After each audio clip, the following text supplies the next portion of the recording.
के इंडिया जो है वो वहां पर पहुंच चुका है कि अब टेस्ला की फैक्ट्री लगने जा रही है इंडिया में। खबर उसकी डिटेल्स अब सामने आई हैं।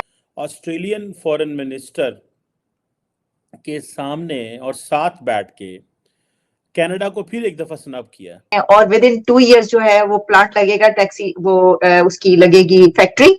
और इसमें यह है कि उसकी डिटेल सामने आ रही है। एग्रीमेंट जो है, डील ऑलमोस्ट जो है वो फाइनल हो चुकी है। और इंडिया कनाडा को कह रहा है। अब इंडिया का ये एडवांटेज आता है कि इंडिया ने तमाम वेस्टर्न जो पार्टनर हैं उनके साथ बैठ के कनाडा को क्रिटिसाइज किया है। उधर से दूसरे अमेरिका से जो है वो टेस्ला उठ के जा रही है इंडिया में। कितना बड़ा गैप, और ये क्या है। अमेरिका, जिनको आप फाइव आइज और जो मर्जी कह लें, वो कहते हैं, उन सब ने किसी ने भी कनाडा को लिफ्ट नहीं कराई। और उसके बाद ये सारी डीलें चीजें हुई हैं। लेकिन टेस्ला तो एक चीज है ना, वहां पे तो आईफोन बनेंगे, वहां पे सबमरीन्स बनेगी, वहां पे फाइटर जेट्स बनेंगे। तो जयशंकर कह रहे हैं कि कनाडा जो है वो एक्सट्रीमिज्म और जो टेररिज्म है इसको करे, बंद करें। के इंडिया जो है वो वहां पर पहुंच चुका है कि अब टेस्ला की फैक्ट्री लगने जा रही है इंडिया में। खबर उसकी डिटेल्स अब सामने आई हैं। और विद इन 2 years जो है वो प्लांट लगेगा, टैक्सी वो उसकी लगेगी फैक्ट्री। और इसमें यह है कि उसकी डिटेल सामने आ रही है। एग्रीमेंट जो है, डील ऑलमोस्ट जो है वो फाइनल हो चुकी है। उधर से दूसरे अमेरिका से जो है वो टेस्ला उठ के जा रही है इंडिया में। कितना बड़ा गैप, और ये क्या है। देखिए, उसमें आप तो टेस्ला की बात कर रही हैं। टेस्ला बिल्कुल, बल्कि मैं पिछले दिनों मैंने ऑब्जर्व किया था कि उनके ट्रेड मिनिस्टर जो थे वो यहाँ अमेरिका आए। वो टेस्ला की जाके, और टेस्ला मुसलसल नेगोशिएट करता रहा है। टेस्ला ने पिछले दिनों में टैरिफ अपना जो है अपने प्रोडक्ट्स के ऊपर नेगोशिएट किया भारतीय गवर्नमेंट के साथ। और उसके बाद ये सारी डीलें चीजें हुई हैं। लेकिन टेस्ला तो एक चीज है ना, वहां पे तो आईफोन बनेंगे, वहां पे सबमरीन्स बनेगी, वहां पे फाइटर जेट्स बनेंगे। आज बल्कि मुझे किसी ने बताया है कि वो आर्टिफिशियल इंटेलिजेंस के जरिए अपने समुद्रों, अपने दरियाओं के ऊपर जो है उनको वहां पे गार्ड बिठाने की जरूरत नहीं है।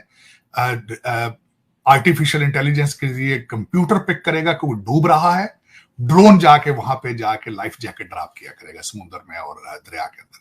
लेकिन ये चीजें तो वो कर सकते हैं क्योंकि वो चंद्रयान बना चुके हैं, आदित्य-1 बना चुके हैं। और दूसरा आपको बताना चाहूंगा कि पिछले हफ्ते वो खबर किसी ने, आर्टिफिशियल न्यूज ठीक नहीं थी लेकिन उसके बाद क्लैरिफिकेशन दी कि Indian economy has touched the $4 trillion जो इतना है।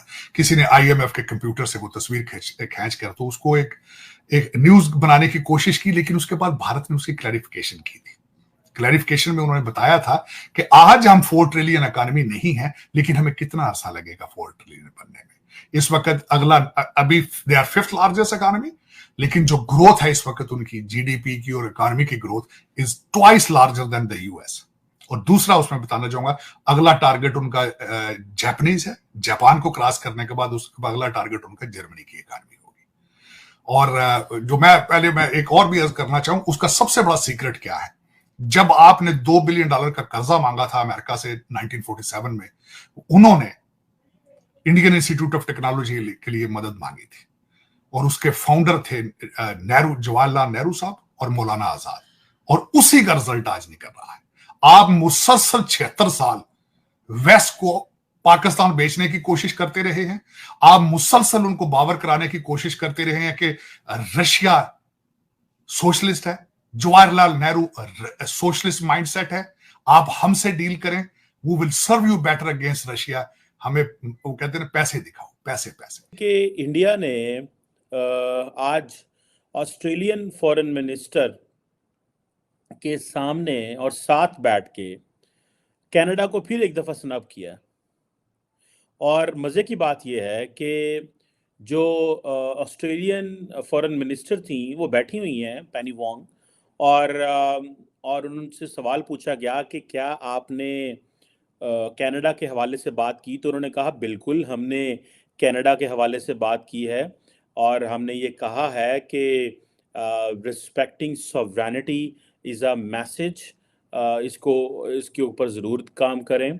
और दूसरा उन्होंने कहा कि इंटरनेशनल लॉ की जो प्रोटेक्शन होनी चाहिए अच्छा, मजे की बात यह, कनाडा इंडिया को कह रहा है इंटरनेशनल लॉ की वायलेशन कर रहे हैं, और इंडिया कनाडा को कह रहा है। अब इंडिया का ये एडवांटेज आता है कि इंडिया ने तमाम वेस्टर्न जो पार्टनर हैं उनके साथ बैठ के कनाडा को क्रिटिसाइज किया है, लेकिन कनाडा को कुछ नहीं मिला।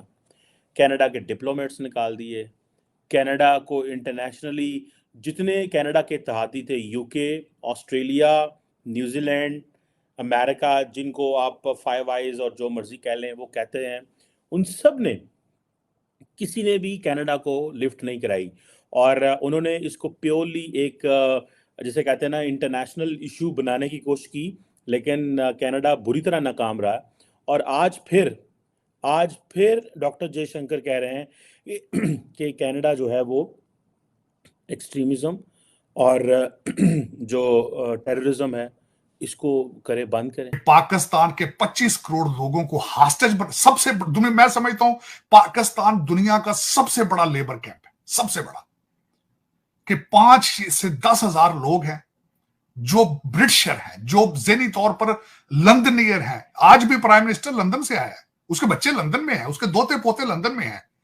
25 करोड़ लोगों को सिर्फ IMF और वर्ल्ड बैंक के कर्जों की किस्तें देने के लिए रखा जाता है। दुनिया का सबसे बड़ा लेबर कैंप पाकिस्तान, सबसे बड़ा। और उनको बार बार कहना कि जिहाद जिहाद जिहाद, जबकि पता है इनका DNA जिहाद वाला नहीं है। लेकिन एक वो जो खालिस्तान का जो आइडिया था, इंडिया ने उसको लिंक कर दिया एक्सट्रीमिज्म से और दहशतगर्दी से। उन्होंने कहा ये दहशतगर्दी है, ये जो खालिस्तानी है ये दहशतगर्दी कर रहे हैं, हमारी सॉवरेनिटी की वायलेशन कर रहे हैं, और कनाडा जो है वो एक्सट्रीमिज्म को प्रमोट कर रहा है। अच्छा, एक इस्लामिक कंट्री जिसके साथ, जिसे आपको पता है कि इंडिया ने बड़ी खूबसूरती के साथ जो कश्मीर का मसला था उसको लिंक कर दिया दहशतगर्दी के साथ। इसी तरह जैसे इंडिया आज जो फ़लस्तीन और हमास और जो इज़राइल का मसला है उसको एक दहशतगर्दी से लिंक करता है, वो इसको टेररिज्म समझता है, ये दहशतगर्दी हो रही है। अच्छा, बहुत सारे लोग मुस्लिम वर्ल्ड में किस और एंगल से देखते हैं। सुनने में आ रहा है कि जिस तरह अरब वर्ल्ड के जो लोग हैं वो इंडिया आ रहे हैं, तो इंडिया उनको बताएगा कि हम इस मसले को दहशतगर्दी समझते हैं, जो आप हमास की सपोर्ट हासिल करने हमारे से आए हैं, या आप एक फ़लस्तीन की सपोर्ट हासिल करने आए हैं, तो हम इसको एक दहशतगर्दी का इशू समझते हैं, क्योंकि हमने कश्मीर के उस इशू को भी दहशतगर्दी से लिंक कर दिया।